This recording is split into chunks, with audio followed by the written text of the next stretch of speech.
అవినాష్, చెప్పుమ్మా. దగ్గరలో ఉన్న మెడ్ప్లస్ కు వెళ్ళి మెడ్ప్లస్ బ్రాండ్ మెడిసిన్స్ అని అడిగి కొనుక్కునరా. అక్కడ 50 to 80% తగ్గింపుకు వస్తుంది. మీరు తీసుకునే అదే మందులు, అదే నాణ్యమైన మందులు, కానీ సగం ధరకే. ఈ మధ్యకాలంలో ఎక్కువగా తెలంగాణలో ప్రభుత్వం తీసుకున్నటువంటి చర్యలు మాత్రం వ్యతిరేక పవనాలు వీస్తున్నాయా ప్రజల్లో? దీన్ని బీఆర్ఎస్ అయితే మాత్రం అస్త్రశస్త్రంగా ఉపయోగించుకునే అవకాశం. ఇప్పుడైతే మాత్రం గురుకుల పాఠశాలలు అవ్వచ్చు, లేకపోతే మిడ్ డే మీల్స్ అవ్వచ్చు, ఇవైతే మాత్రం పాయిజన్ అయ్యి చాలామంది విద్యార్థులు అస్వస్థకు గురయ్యారు, హాస్పిటల్ పాలవుతున్నారు. వారంలోనే ఒకే విద్యాలయంలో అయితే మాత్రం 2 సార్లు ఈ ఘటన జరిగింది. దీనిపై అయితే మాత్రం ముఖ్యమంత్రి చాలా సీరియస్గా తీసుకున్నారు. కమిటీలు వేస్తా అన్నారు. మరోపక్క కలెక్టర్ ఆధ్వర్యంలో 15 రోజులకు ఒకసారి పర్యవేక్షణ ఉండాలన్నారు. మరోపక్క ప్రధానోపాధ్యాయులు అక్కడ క్రియాశీలకమైనటువంటి పాత్ర పోషించాలి. రకరకాలైనటువంటి అంశాలు ఇవాళ తెరపైకి వచ్చినాయి. సీతకు కూడా కొన్ని వ్యాఖ్యలు చేశారు. దీని వెనక కుట్రకోణం ఉందా? ఆ విధంగా గనక ఉంటే మాత్రం బాధ్యులపై చర్యలు తీసుకుంటా. ఏ విధంగా చూడొచ్చు అంటారు? రామ్మోహన్ రావు గారు. రవి గారు, మీకు, విద్యాసాగర్ గారికి, గడ్డం శ్రీనివాస్ గారికి, మన స్వతంత్ర టీవీ ప్రేక్షకులు నమస్కారం. నమస్కారాలు. బహిరంగ చర్చ ప్రమాణాలు ఎంత దిగజారుతున్నాయి అనడానికి ఇది మంచి ఉదాహరణ. ఈ చర్చనే మనం ధ్వంసుంటా అంటే ధ్వంసుంటా అనుకొని ప్రజల ప్రాణాలు, పిల్లల ప్రాణాలు పోతుంటే వీళ్ళు రాజకీయాలు చేసుకుంటున్నారు. ఒకరి మీద ఒకరు స్పష్టంగా చెప్తున్నాడు. నేను కొంచెం సీనియర్ జర్నలిస్ట్ గా, హాస్టల్ సందర్శకుడిగా, అట్లాగే స్కూళ్ళు, నేను లయన్స్ క్రిస్టియన్, మేము అడల్ట్స్ అండ్ ట్రైనింగ్ ఇస్తున్నాను. అన్ని స్కూల్ పోతుంటాను. మధ్యాహ్నం భోజనం పథకం మీద సర్వే కూడా చేశాను. నేను స్పష్టంగా చెప్తున్నాను, వీరు తప్పుకు తప్పు ఒప్పు కాదు. గతంలో జరిగిన కాంగ్రెస్ వాళ్ళంటే అంతకన్నా అధ్వానం లేదు. గవర్నమెంట్ ఎవడు ఉంటే వాడిని విమర్శిస్తారు. మేము అంతకుముందు టీఆర్ఎస్ ఉన్నా, ఇప్పుడు వీళ్ళున్నారు. గతంలో మొదటి సంవత్సరం అంతా సమైక్య పాలకుల మీద టీఆర్ఎస్ వాళ్ళు విమర్శించుకుంటూ వచ్చాం. పాత అంతా ప్రతి నెపం. మన ఇంట్లో మన పిల్లలు చదవకపోయినా, వాడి పెళ్ళ మనకు కాపురానికి రాకపోయినా సమైక్య పాలకులు అన్నారు. అదే వీళ్ళు పోతున్నారు. ఈ మాట అంటున్నారు. పరిశ్రమంగా ఉంది అసలు. పర్వాలేదు, చెప్పండి, మీ యొక్క విశ్లేషణ చెప్పండి. ఎందుకంటే పరుష పదజాలం వాడొద్దని ఎంతైనా వాడవలసి వస్తుంది. ఎందుకంటే ఇప్పుడు భావోద్వేగం అంటే ఏంటంటే హైకోర్టు నిన్న అన్నది, నేను 3 రోజుల నుంచి మాట్లాడుతున్నాను దీన్ని. హైకోర్టు అడిగిన ప్రశ్నని నేను న్యాయవాదిగా 3 రోజుల నుంచి అడుగుతున్నాను. ఇది అన్ని పార్టీలను అడుగుతున్నాను. మీకు బాధ్యత లేదా? మీ పిల్లలు కాదా? అంటే ఎవరికి పుట్టిన పిల్లవరా అంటే ఎక్కెక్కి పడి ఏడ్చిండాడు. తెలంగాణలో సామెతకి పాడే అంటే అట్లా ఉండే పరిస్థితి. పిల్లల ప్రాణాలు పోతుంటే వీళ్ళు చలి కాచుకుంటున్నారు, రాజకీయ చలి కాచుకుంటున్నారు. సీతక్క ఆరోపణ తప్పు, చాలా తప్పు అంటున్నారు. సీతక్క ఆరోపణ ఎందుకంటే టీఆర్ఎస్ సమర్థించిన కాదు. సీతక్క గారు ఆరోపణ చేస్తే అంటే ఒక్కొక్కడు పోయి టీఆర్ఎస్ కార్యకర్తలు పోయి అన్నాళ్ళ విషయం కల్పిస్తున్నారా? అదే మాగునూరు స్కూల్కే పోయి వస్తున్నారా? ఏం మాట్లాడుతున్నారు వీళ్ళు? అంటే వాళ్ళకి తప్పని వీళ్ళు, వీళ్ళకి తప్పని వీళ్ళు పూర్తిగా సమాజానికి ద్రోహం చేస్తున్నాయి రాజకీయ పార్టీలని. నేను స్పష్టంగా చెప్తున్నాను, నేను పరిష్కారాలు అయిపోతాను సార్. సమస్య బాగుంది, వాళ్ళు పెట్టుకుంటారు, నాకు సంబంధం లేదు. కానీ వీటి పరిష్కారాలు అయిపోదాం. ఇప్పుడు ఏం జరుగుతుంది?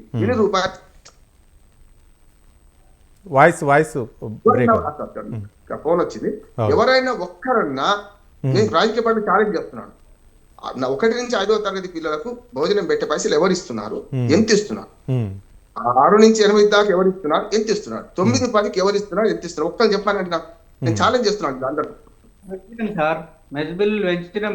రైట్, ఒక్క నిమిషం అండి, ఒక్క నిమిషం. విద్యాసాగర్ గారు, శ్రీనివాస్ గారు, మీకు నాకు పరిచయం చెప్తాను. ఒక మాట చెప్తాను. ఎంత ఇస్తున్నారు? వీటి మీద అవగాహన లేకుండా మాట్లాడుతున్నారు. ఒకటి. రెండోది ఏంటంటే మధ్యాహ్న భోజనం పథకం వేరు, హాస్టల్ వేరు. 2 జరిగినాయి. ఇప్పుడు మధ్యాహ్న భోజనం పథకంలో చచ్చిపోతున్నారు, హాస్టల్ చచ్చిపోతున్నారు. ఆదిలాబాద్ శైలజ అమ్మాయి చనిపోయింది. ఏమంటున్నా అంటే పరిష్కారాలు అయిపోదాం. సమస్య అందరికి చెప్తుంది, నేను అంత సమస్య ముందట్టున్నది. మీరు కొట్టుకొని ప్రజల సమస్యను దృష్టి మళ్లించకండి. ఈ 9-10 నెలలు జరుగుతుంది. అదే వరుసగా మేడిగడ్డ కుంభకోణం నుంచి మొదలు పెడితే, కుంగుబాటి నుంచి మొదలు పెడితే, ఒకటి వెనుక ఒకటి మా ఆరోపణలు చేయడం, వెనుక కూడా 10 నెలల్లో 10 సమస్యలు వచ్చినా ముందుకు పోయింది. 11ది ఇప్పుడు ఇది వచ్చింది. ఈ 11 దాని పట్ల మిగతా అన్ని పక్కన పోయింది. రాజకీయ ఆరోపణలు వాళ్ళు ఏమని చేసుకొని మలనాటి సామాజికవేత్తలు ఆలోచించేది అంటే దీనికి పరిష్కారం ఉందా లేదా?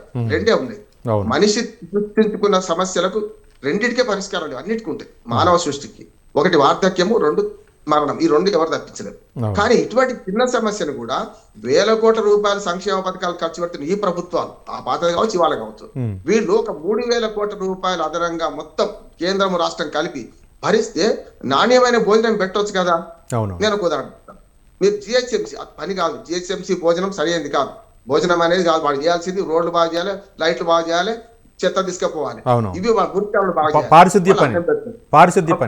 మున్సిపాలిటీ ఏ పని ఉచిత అన్నం చెప్పడం కాదు. నేను కాదు ఆహ్వానిస్తున్నాను. ఎందుకంటే లేబర్ తింటున్నారు, చాలా మంచి వాడు, పాపం పేదలు కూడా తింటున్నారు, మధ్యతరగతులు తింటున్నారు, పోయి అది కాదంటలేదు. కానీ పని అది కాదు.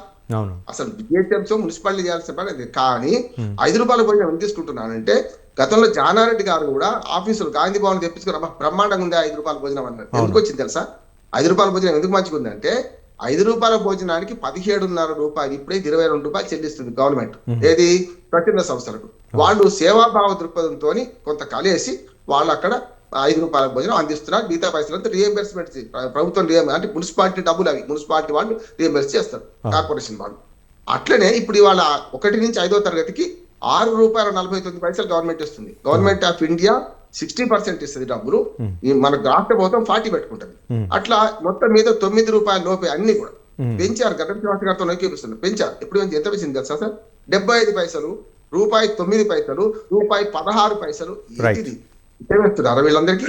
నేనేమంటున్నాను సార్, అసలు పరిష్కారాలు చెప్తాం. 3 పరిష్కారాలు మేము. ఎందుకంటే అక్షయ ఫౌండేషన్, గాంధీ ఫౌండేషన్ ద్వారా ఆహారం ఎట్లా అందో చూడండి. ఇప్పుడు ఆరోగ్యకరమైన చర్చ కావాలి, కానీ వీళ్ళు వాళ్ళు తిట్టుకుంటే ఎవరు సాధించారు? పనికిరాని చర్చ అవుతారు. మీరేమన్నా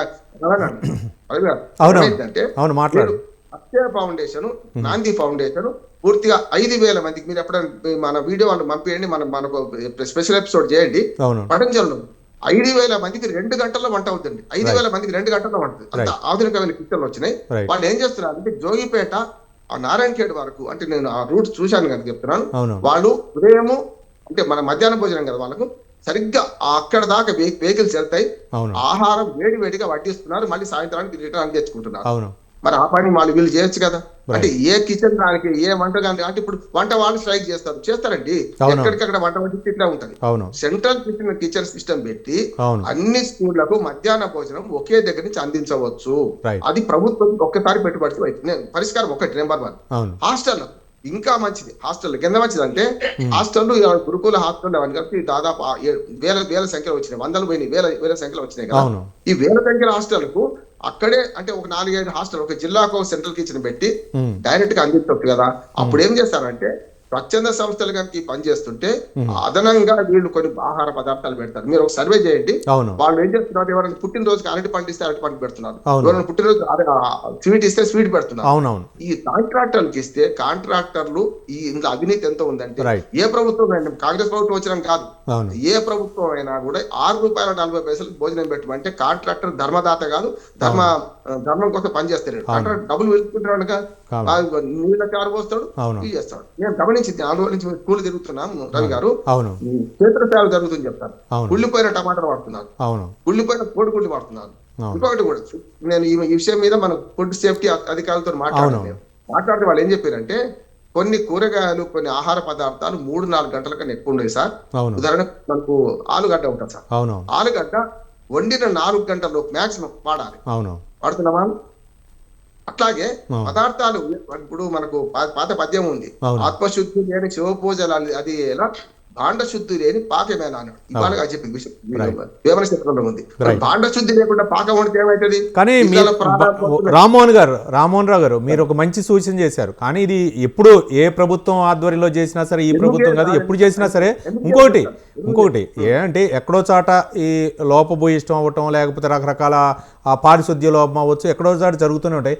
కానీ ప్రైవేటు సంస్థలకు అప్పగించడం వల్ల ఏమన్నా ప్రయోజనం ఉండే అవకాశం ఉందా? లేకపోతే ఎవరైనా దత్తత తీసుకొని ఆ విద్యాలయాలను ఏమన్నా చేసుకుంటే, ఆ విధంగా ఏమన్నా ఆలోచన చేస్తే ఏమన్నా కొంచెం సమన్వయాలు తోటి ఏమన్నా చేయొచ్చు అంటారా? అదే చెప్తున్నాడు.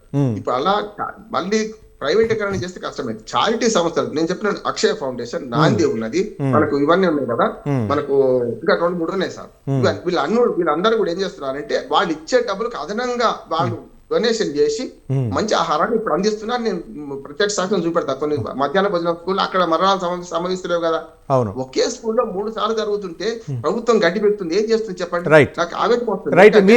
మీరు అన్న పాయింట్ ఒకటి బాగుంది. కానీ ఇన్ని రోజులు మనకి 5 రూపాయల మధ్యాహ్న భోజనం పెడుతున్నారు. ఎక్కడా కూడా 5 రూపాయల భోజనం వికటించి ఇబ్బంది పడ్డారు, లేకపోతే పాయిజన్ అయిన సందర్భాలు లేవు.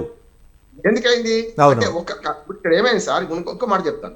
ఇప్పుడు ఎక్కడికక్కడ వంట చేయడం వల్ల మీరు అన్ని కిచెన్, స్కూల్ కిచెన్ చూసి వచ్చిన మళ్ళీ పాత్రలు ఉన్నాయి, పడుతున్నాయి. అంటే ఏ కిచెన్, మీరు స్టార్ హోటల్ కిచెన్ కూడా అట్లే ఉంది. మనం చూసాం కదా, ఆహార పదార్థాలు తనిఖీ చేస్తే పెద్ద హోటల్ నాశనం అయిపోయింది, కుళ్ళిన మాంసం అని ప్రజలు పెడుతున్నారు. ఇక్కడ ఇంకొక సూచన ముగిస్తాను సార్, మిగతా వాళ్ళ మిత్రులకు అవకాశం ఉండాలి కదా. నేను ఒక మాట అంటున్నాను. ఒకటేమో చారిటీ ట్రస్ట్ లకు అప్పచెప్పాలి. రెండోది ఏం చేయాలంటే గతంలో మన హాస్టల్ నిద్ర చేశారు టిఆర్ఎస్ వాళ్ళు. గతంలో హాస్టల్ నిద్ర ఉండే మంత్రులు చేసేవాళ్ళు, కలెక్షన్ చేసేవాళ్ళు. ఏడాది నా పాలన పక్కన పెట్టి ఈ ఆరోపణలు ప్రతి ఆరోపణలు మీరు చేసుకుంటారు తప్ప ఇంకోటి చేస్తలేరు అంటున్నాను. ఈ ఏడాదిలో చేస్తుంది ఏంటంటే ఇప్పటికైనా సరే హాస్టల్ను సందర్శిస్తున్నారు. పొన్నం ప్రభాకర్ గారు నిన్న తిరిగారు, మిగతా మంత్రులు తిరుగుతున్నారు. సీఎం సీరియస్ అయ్యేదాకా వీళ్ళందరూ ఏం చేస్తున్నారు? అందుకని నేనేమంటున్నాను, విద్యాశాఖ అధికారి, హైకోర్టు అన్నమాట మొన్ననే చెప్పిన, విద్యాశాఖ అధికారి ఇప్పుడు చిన్నవాడిని బలి చేయకండి. టీచర్ నో లేకుండా క్లర్క్ నో కాదు, కలెక్టర్ సస్పెండ్ చేయండి, మొట్టమొదటి డిఓని సస్పెండ్ చేయండి మొట్టమొదటి. అప్పుడు దానికి వస్తుంది. చిన్న తప్పుకు చిన్నవాడు చేస్తే అవన్నీ పెద్దవాడిని కొట్టాలి, అప్పుడు సాధ్యమవుతుంది. తీవ్రమైన చర్యలు తీసుకోవాలి. వెంటనే ఈ మరణాలన్నిటికీ ప్రభుత్వం బాధ్యత వహించాలి. వాళ్ళు సార్ పిల్లలు సార్, మన పిల్లలు ఉద్దేశం పిల్లగాడు చచ్చిపోయి మన ఇంట్లో చచ్చిపోతే ఎట్లుంటుండే? వీళ్ళకి అర్థమైతలేదు. కానీ వీళ్ళు ఎంతసేపు వాళ్ళు చేసి మీరు చేశారు అంటున్నారు, కానీ పిల్లలు చచ్చిపోతున్నారు కదా, పిల్లలుగా రాలిపోతున్నారు కదా, వాళ్ళ గురించి కనీసం ఆవేదన ఉందా వీళ్ళకి? లేదంటున్నారు.